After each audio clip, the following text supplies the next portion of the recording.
안녕하십니까. 이어서 경남 뉴스입니다. 경남과 부산, 울산 3개 시도지사 토론회가 열려 주요 현안을 논의하고 지역 간 상생 방안을 찾습니다. KBS 창원, 부산, 울산 방송국은 내일 3개 시도지사를 초청해 지역 상생 방안과 현안을 논의하는 토론회를 개최합니다. 이 자리에서는 남북권 신공항 입지 문제와 정부의 복합리조트 최종 선정 등 경남과 부산 경쟁 구도인 대형 사업과 지리산물의 부산 식수 공급 등 지역 갈등 사안도 논의될 예정입니다. 3개 시도지사 토론회는 오는 18일 밤 KBS 1TV를 통해 방송됩니다. 운동하기 좋은 가을을 맞아서 등산이나 달리기 시작하는 분들 많으실 텐데요. 운동 중에 발바닥에 과도한 충격을 가하면 족저근막염이라는 질환에 걸릴 수가 있습니다. 황영규 기자가 자세히 알려드립니다. 가을 옷으로 갈아입기 시작한 산자락. 등산객들의 발길이 이어집니다. 살이 안 쪄야 되잖아요. 비만으로 인하여 질병이 오잖아요. 이렇게 운동을 하면 인하여 체중 조절도 되고요.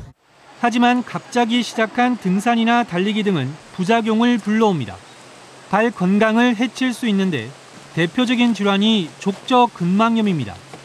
발 뒤꿈치 뼈에서 시작해 발바닥 앞쪽으로 붙은 족저근막이 손상돼 염증이 생기는 겁니다. 발바닥에 과도한 충격을 주는 운동을 하거나 충격 흡수가 잘 안 되는 신발을 오래 신을 때 주로 발생합니다. 자고 일어나서 첫 발을 내디딜 때 발바닥 뒤쪽으로 통증이 오고 과체중일 경우 증상이 심할 수 있습니다. 초기에 제대로 된 치료를 하지 않으면 만성적으로 굉장히 오래 질병 자체가 진행이 될 수가 있습니다. 어떤 분들은 짧게는 6개월에서부터 한 1, 2년까지도 고통스럽게 통증을 호소하는 분들이 있으시기 때문에 초기 증상 때는 스트레칭이 중요합니다. 아침에 자고 일어났을 때나 오랜 시간 앉아 있다가 걷기 시작하기 전에 발과 종아리 근육을 늘려주는 운동을 하면 효과가 좋습니다.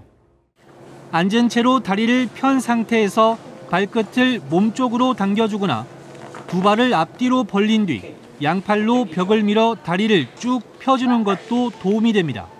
KBS 뉴스 황현규입니다. 집을 짓기 위해 사유지인 도로를 활용해야 할 경우 땅 주인의 동의를 받아야 건축 허가를 받을 수가 있는데요.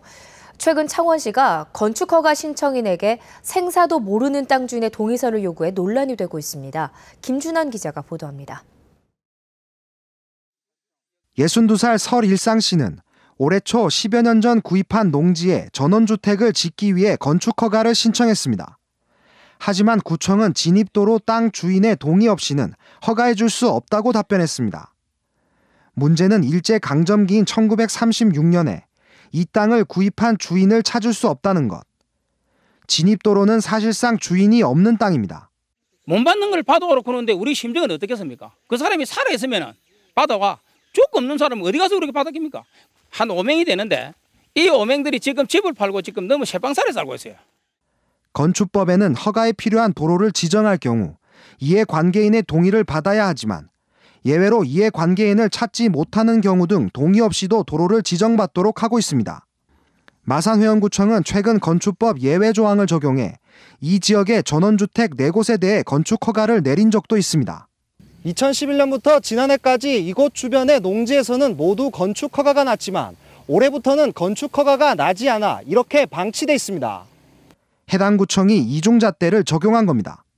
관례상 어떤 통로 개념으로 해서 허가가 나간 것 같은데 문제상으로 전 임자들에 대한 의사는 들어보지는 않았습니다. 다만 회색상의 문제가 있을 수는 있는데 건축 허가를 거절당한 귀촌 희망자들은 오락가락한 행정을 납득하기 어렵다는 입장입니다. KBS 뉴스 김준원입니다. 한일 교환 뉴스입니다. 일본 야마구치현 호우시의 신사에서 매실 만들기 작업이 펼쳐졌다는 소식 등을 시민보 아나운서가 전해드립니다. 학문의 신을 모시는 일본 야마구치현 호후시의 한 신사.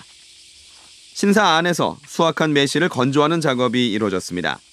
이번 작업에는 신관 5명이 1,100그루의 매화나무에서 수확한 1,000kg의 매실을 햇볕 아래에서 말리기 시작했습니다.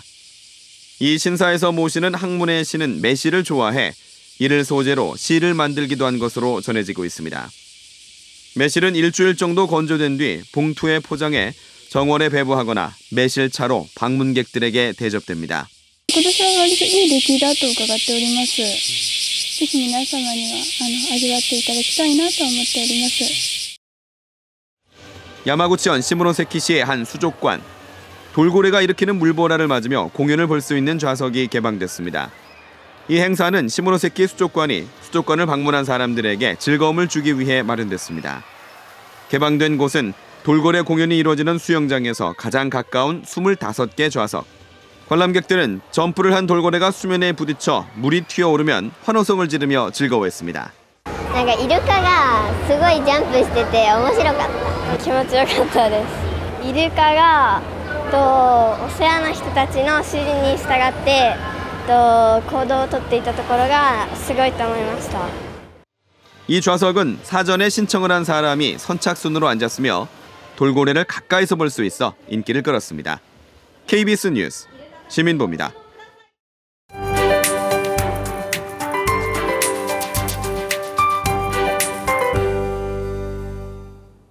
한 주의 시작 월요일 아침입니다. 오늘도 청명한 가을 하늘과 함께 한 주를 시작하고 있는데요. 맑고 일교차 큰 날씨가 예상됩니다. 내륙은 15도 이상 차이 나는 곳이 있으니까요. 감기 걸리지 않도록 건강관리에 신경 쓰시기 바랍니다. 이번 주는 낮에도 크게 덥진 않겠습니다. 대체로 26도 안팎으로 선선한 초가을 날씨가 이어지겠습니다. 위성영상 보시면 우리 지역에는 구름량도 적고 대체로 화창한 하늘빛이 드러나 있습니다. 하지만 일부 내륙에는 엷은 안개가 남아있는 곳이 있습니다. 교통안전에 주의하시기 바랍니다. 현재 기온 살펴보면 창원이 15.3도로 아침 저녁으론 제법 쌀쌀합니다. 한낮엔 밀양이 28도, 김해가 27도로 일교차가 크게 벌어지겠습니다. 또 동풍이 불면서 동부 내륙과 해안 지역엔 바람이 약간 강하게 불겠습니다. 안전사고에 주의하시기 바랍니다. 서부 지역입니다. 맑고 일교차 큰 날씨가 예상되는 가운데 하동이 28도, 진주가 27도로 어제와 비슷하겠습니다. 바다의 물결은 0.5에서 최고 2m로 먼바다에서 약간 높게 일겠습니다. 또 남해 동부 해상엔 너울성 파도가 방파제나 해안도로를 넘는 곳이 있겠습니다. 기상정보였습니다. 진주시는 내년도 예산 편성을 위해 내일 시청에서 시민설명회를 개최합니다. 거창구 문화센터는 오는 18일 국립현대무용단의 춤이 말하다 공연 영상을 무료로 상영합니다. 사천에서 아르바이트 경험이 있는 고등학생의 40%가 사업주나 손님으로부터 부당한 대우를 받은 것으로 나타났습니다. 함양구는 숙박업소 종사자 266명을 대상으로 농촌 관광시설 관련 안전위생 교육을 실시했습니다. 500여 년 전 금관가야의 왕궁터로 추정되는 사적 제2호 김해 봉황동 유적지가 본격적으로 발굴됩니다. 문화재청 국립가야문화재연구소는 오늘부터 김해시 봉황동 유적지에 대해 발굴 조사를 진행한다고 밝혔습니다. 국립가야문화재연구소는 봉황동 유적지에서 금관가야 시대의 토성과 주거지 등을 확인했습니다. 경남의 농업용수 수질이 양호한 것으로 나타났습니다. 경상남도 농업기술원이 하천수 39곳과 지하수 20곳을 조사한 결과 용존산소와 생물학적 산소 요구량 등에서 농업용수 기준을 충족한 것으로 나타났습니다. 이번 조사 결과에서는 지난해 같은 기간과 비교해 1, 2급수의 비율이 15% 높아졌습니다. 경남농업기술원은 1년에 3차례씩 하천수와 지하수에 대한 수질 검사를 진행하고 있습니다.